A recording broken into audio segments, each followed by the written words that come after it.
Before we begin this powerful story, please take a moment to like the video and subscribe to the channel. We share real stories that inspire, teach, and stay with you. Your support helps us keep them going. The two angels came to Sodom in the evening, and Lot was sitting in the gate of Sodom. When Lot saw them, he rose to meet them and bowed himself with his face to the earth and said, "My lords, please turn aside to your servant's house and spend the night and wash your feet. Then you may rise up early and go on your way." They said, "We will spend the night in the town square." But he pressed them strongly, so they turned aside to him and entered his house, and he made them a feast and baked unleavened bread, and they ate.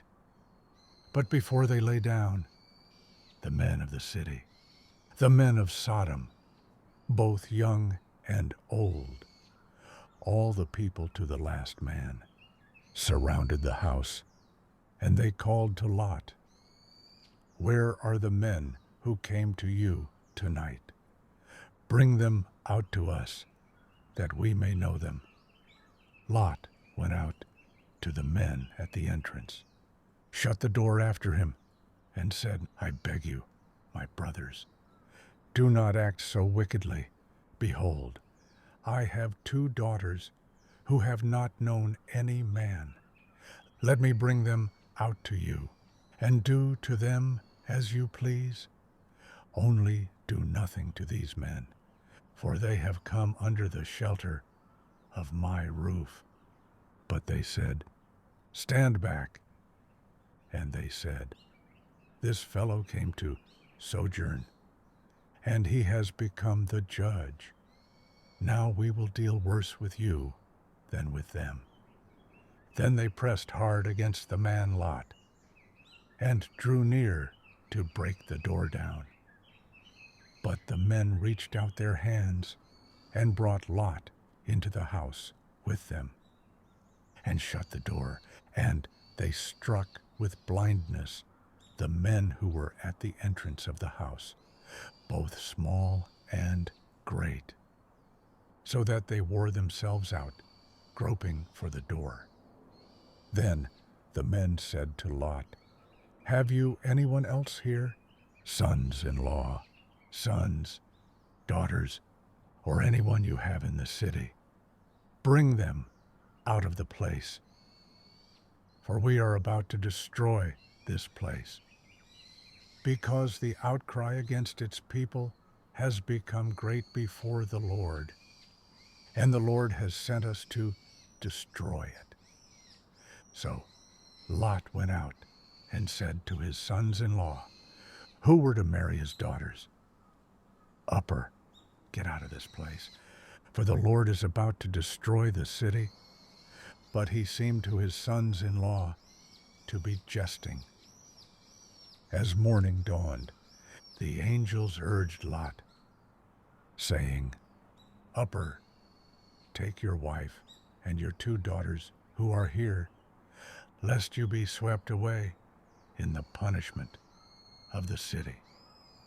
But he lingered. So the men seized him and his wife and his 2 daughters by the hand, the Lord being merciful to him.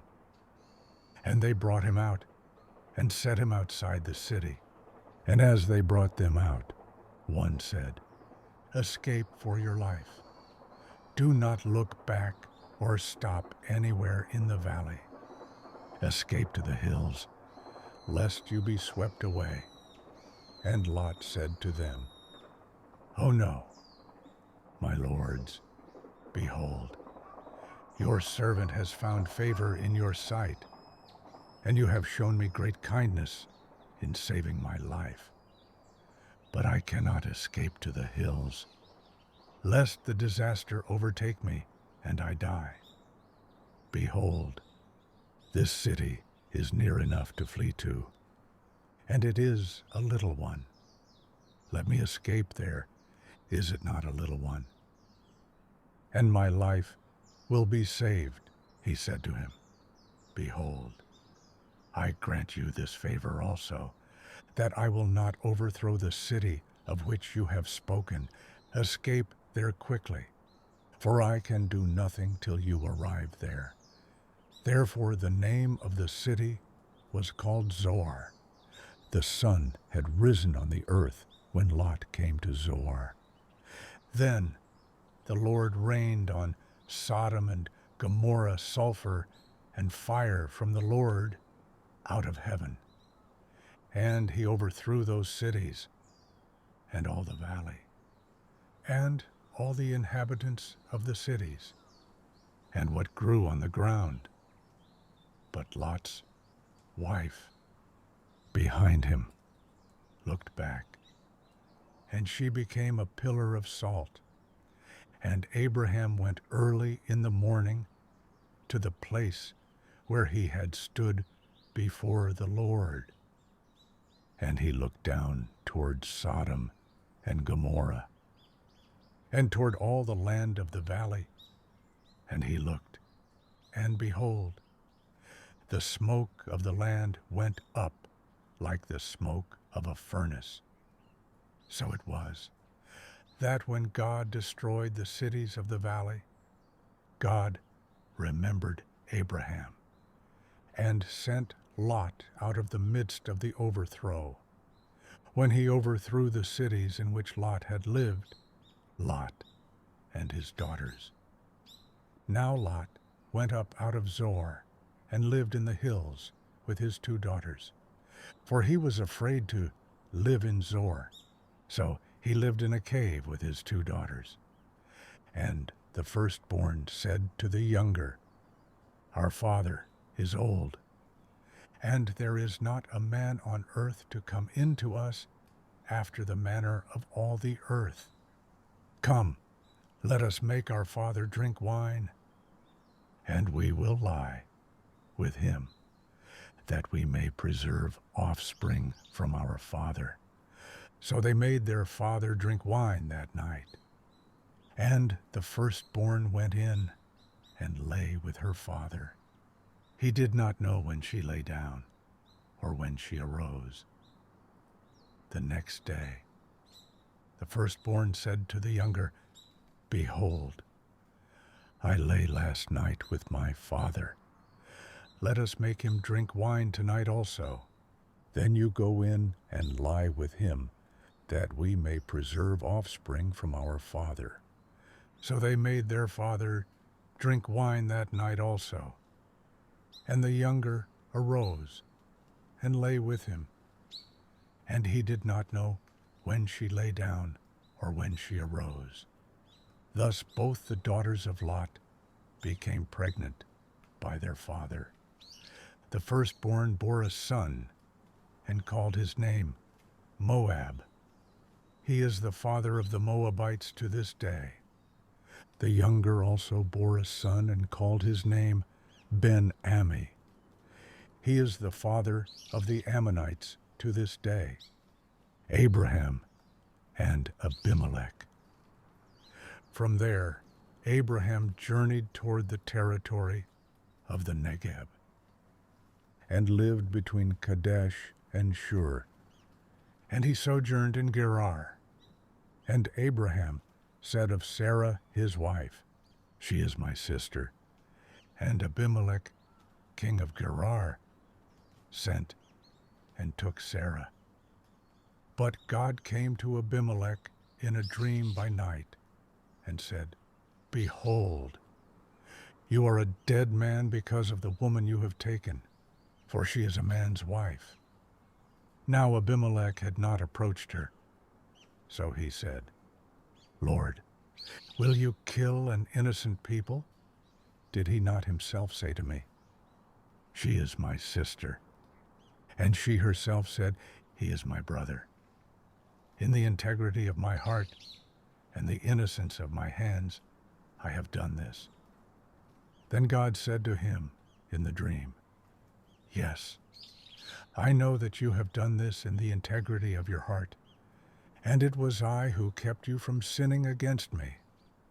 Therefore I did not let you touch her. Now then, return the man's wife, for he is a prophet, so that he will pray for you, and you shall live. But if you do not return her, know that you shall surely die, you and all who are yours." So Abimelech rose early in the morning and called all his servants and told them all these things. And the men were very much afraid. Then Abimelech called Abraham and said to him, "What have you done to us?